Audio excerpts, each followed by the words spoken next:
ಶುಭೋದಯ. ಶೃಂಗೇರಿ ಸುದ್ದಿಗೆ ಸ್ವಾಗತ. ಓದುತ್ತಿರುವವರು ಮಂಗಳಗೌರಿ ಎನ್ ಮೈಸೂರು. ಶ್ರೀ ವಿಶ್ವಾವಸುನಾಮ ಸಂವತ್ಸರ, ಉತ್ತರಾಯಣ, ಶಿಶಿರ ಋತು, ಪಾಲ್ಗುಣ ಮಾಸ, ಕೃಷ್ಣ ಪಕ್ಷ, ಚತುರ್ದಶಿ, ಪೂರ್ವಭಾದ್ರಾ ನಕ್ಷತ್ರ. ದಿನಾಂಕ 18-3-2026 ಬುಧವಾರ. ಮುಖ್ಯಾಂಶಗಳು: ಬ್ರಾಹ್ಮಣ ಮಹಾಸಭಾದಿಂದ ಲಕ್ಷ ಗಾಯತ್ರಿ ಹೋಮ. ಸುದ್ದಿಯ ವಿವರ: ಸಮಾಜದ ಸಂಘಟನೆ ಕಷ್ಟಕರವಾದ ಕೆಲಸ. ದೂರದೃಷ್ಟಿತ್ವ ಇಟ್ಟುಕೊಂಡು ಎಲ್ಲರ ವಿಶ್ವಾಸ ಗಳಿಸಿ ಕಾರ್ಯನಿರ್ವಹಿಸಬೇಕು ಎಂದು ಶ್ರೀ ಶಾರದಾ ಪೀಠದ ಪುರೋಹಿತ ಕೃಷ್ಣ ಭಟ್ ತಿಳಿಸಿದರು.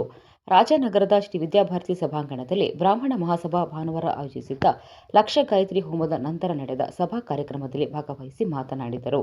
ಬ್ರಾಹ್ಮಣ ಮಹಾಸಭಾ ಧಾರ್ಮಿಕ ಮೌಲ್ಯದ ಕುರಿತು ಯುವ ಪೀಳಿಗೆಗೆ ಜ್ಞಾನವನ್ನು ಪಸರಿಸುವ ಜೊತೆಗೆ ಆರ್ಥಿಕವಾಗಿ ಹಿಂದುಳಿದವರಿಗೆ ನಿರಂತರ ಸಹಕಾರ ನೀಡುತ್ತಾ ಅತ್ಯುತ್ತಮವಾಗಿ ಕಾರ್ಯನಿರ್ವಹಿಸುತ್ತದೆ.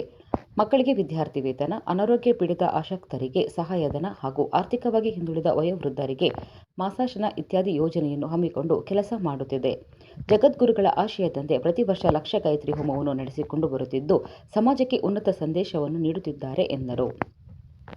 ಸನ್ಮಾನ ಸ್ವೀಕರಿಸಿದ ಸದ್ವಿದ್ಯಾ ಸಂಜೀವಿನಿ ಸಂಸ್ಕೃತ ಪಾಠಶಾಲೆ ಅಧ್ಯಾಪಕ ಯಶವಂತ ಘನಪಾಟಿ ಮಾತನಾಡಿ, ವೇದಗಳು ದೇವಜನ್ಯ, ಋಗ್ವೇದವು ಪೂಜೆ ಪುನಸ್ಕಾರದ ಬಗ್ಗೆ, ಯಜುರ್ವೇದ ಹೋಮ ಹವನ ಕುರಿತು, ಸಾಮವೇದ ಸಂಗೀತದ ಬಗ್ಗೆ, ಅಥರ್ವ ವೇದ ಬದುಕಿನ ನಿತ್ಯ ಜೀವನದ ಕುರಿತು ಪರಿಚಯಿಸುತ್ತದೆ.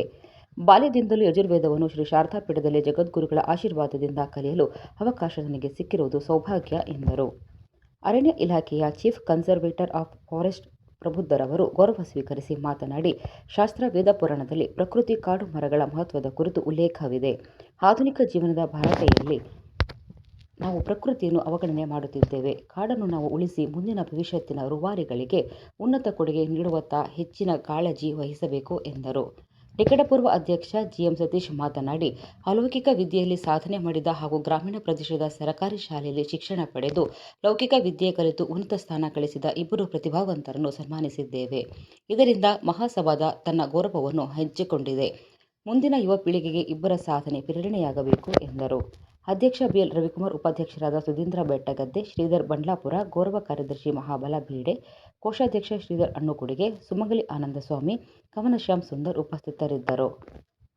ಸಸ್ಯಶಾಸ್ತ್ರದ ವಿದ್ಯಾರ್ಥಿಗಳಿಗೆ ಸಸ್ಯ ವರ್ಗೀಕರಣ ಮಾಡಿ ಗುರುತಿಸುವ ಸಾಮರ್ಥ್ಯ ಬೆಳೆಸಿಕೊಳ್ಳಬೇಕು ಎಂದು ಶ್ರೀ ಜೆಸಿಬಿಎಂ ಕಾಲೇಜು ಸಸ್ಯಶಾಸ್ತ್ರ ವಿಭಾಗದ ಮುಖ್ಯಸ್ಥ ಡಾ ಕುಮಾರಸ್ವಾಮಿ ಉಡುಪ ಹೇಳಿದರು. ನೆಮಾರು ಗ್ರಾಮ ಪಂಚಾಯಿತಿಯ ಹೊಸದೇವರಹಳ್ಳಿನಲ್ಲಿ ಅಜಸ್ರ ಚಾರಿಟೇಬಲ್ ಟ್ರಸ್ಟ್ ಮಂಗಳೂರು ವಿಶ್ವವಿದ್ಯಾನಿಲಯದ ಎಂಎಸ್ಸಿ ವಿದ್ಯಾರ್ಥಿಗಳಿಗೆ ಸಸ್ಯಗಳನ್ನು ಗುರುತಿಸುವಿಕೆ ಕಾರ್ಯಾಗಾರದಲ್ಲಿ ಮಾತನಾಡಿದರು. ವರ್ಗೀಕರಣವು ಎಲ್ಲ ಜೀವ ವಿಜ್ಞಾನಗಳ ಮೂಲವಾಗಿದ್ದು, ಸಸ್ಯಗಳನ್ನು ಸರಿಯಾಗಿ ಗುರುತಿಸುವುದು ಮತ್ತು ದಾಖಲಿಸುವುದು ಸಂರಕ್ಷಣಾ ಹಾಗೂ ಪರಿಸರ ಅಧ್ಯಯನಕ್ಕೆ ಅಗತ್ಯವಾಗಿದೆ ಎಂದರು. ಡಾ ಅಭಿಜಿತ್ ಮಾತನಾಡಿ, ಕಾರ್ಯಾಗಾರದಲ್ಲಿ 53 ಸಸ್ಯ ಪ್ರಭೇದಗಳ ಅಧ್ಯಯನ ಮಾಡಿರುವುದು ಕೌಶಲ್ಯ ಮತ್ತು ಜೀವವೈವಿಧ್ಯ ಮೇಲಿನ ಅಂಶವನ್ನು ಬೆಳೆಸಲು ಸಹಾಯಕವಾಗುತ್ತದೆ.